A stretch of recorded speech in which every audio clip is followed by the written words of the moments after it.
Le gouvernement ivoirien a fait de l'accès des populations aux soins de santé une priorité en améliorant considérablement la qualité des infrastructures sur l'ensemble du territoire. Conséquence, les populations sont de plus en plus proches des centres de santé, avec 68% d'entre elles vivant désormais à moins de 5 km d'un centre de santé. En outre, les résultats obtenus par le secteur impactent positivement la vie des populations. De 2012 à 2016, 300 établissements de premier contact ont été construits sur l'ensemble du territoire. Dans les pharmacies de santé publique, le taux de disponibilité des médicaments a atteint 90% en 2017 contre 23% en 2011. Conséquence, en 2017, 68% de la population vivent désormais à moins de 5 km d'un centre de santé contre 44% en 2012.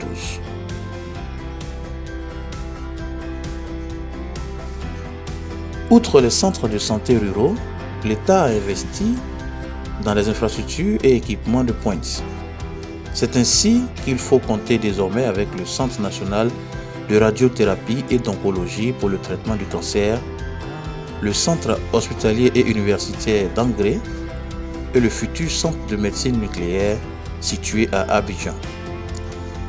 Dans le cadre de la politique de gratuité ciblée de certains soins et médicaments, le gouvernement ivoirien a décidé en 2017 de la gratuité de 3 médicaments utilisés pour le traitement des cancers fréquents, à savoir ceux du sein, du col de l'utérus, de l'ovaire, du côlon, du rectum, du cerveau, du poumon et du rein.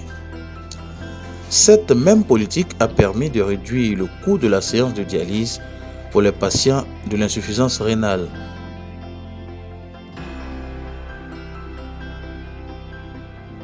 Concernant le personnel soignant, 10 000 agents de santé ont été recrutés à la fonction publique sur la période de 2015 à 2017, notamment des médecins, pharmaciens, chirurgiens, dentistes, infirmiers, sages-femmes.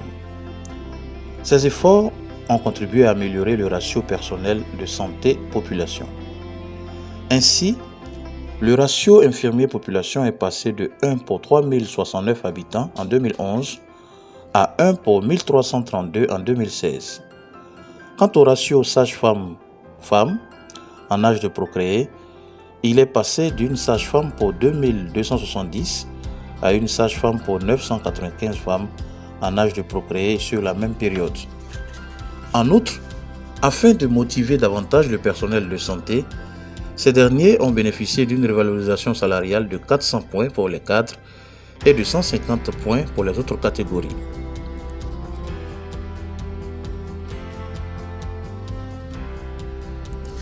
Certes, de nombreux défis restent à relever, mais des résultats probants ont été obtenus par le gouvernement du président Alassane Ouattara et ils impactent positivement la vie des populations, notamment dans les zones rurales. L'Organisation mondiale de la santé, OMS, a déclaré la Côte d'Ivoire pays libre de polio depuis novembre 2015. Aucun cas de poliomyélite n'a été enregistré depuis juillet 2011. On note aussi que la tuberculose est en régression avec un taux de succès du traitement qui est passé de 68% en 2001 à 83% en 2017. La mortalité infantile est passée de 112 décès pour 1000 naissances en 1998 à 60 décès pour 1000 en 2016. Concernant le paludisme, la mortalité hospitalière a baissé, passant de 4077 décès en 2015 à 3280 décès en 2017 et la prévalence hospitalière a régressé de 7 points, passant de 32% à 25%. Et chose majeure, la Côte d'Ivoire a su mettre en place des dispositifs d'anticipation efficaces qui permettent de faire face à d'éventuelles crises sanitaires. Cela a permis de contenir la crise de la maladie à virus Ebola qui a surgi en 2014 dans certains pays de la sous-région ouest-africaine. La Côte d'Ivoire n'a alors enregistré aucun cas d'Ebola. Et depuis 2020, la Côte d'Ivoire mène une riposte très efficace contre la maladie à coronavirus. Pour les années à venir, d'autres réalisations sont prévues. Il s'agit de 200 établissements sanitaires de premier contact, 6 nouveaux centres hospitaliers régionaux CHR, un centre hospitalier et universitaire CHU à Abobo et 3 hôpitaux militaires à Bouaké, Daloa et Korogo, selon les informations recueillies auprès du Centre d'information et de communication gouvernementale CICG.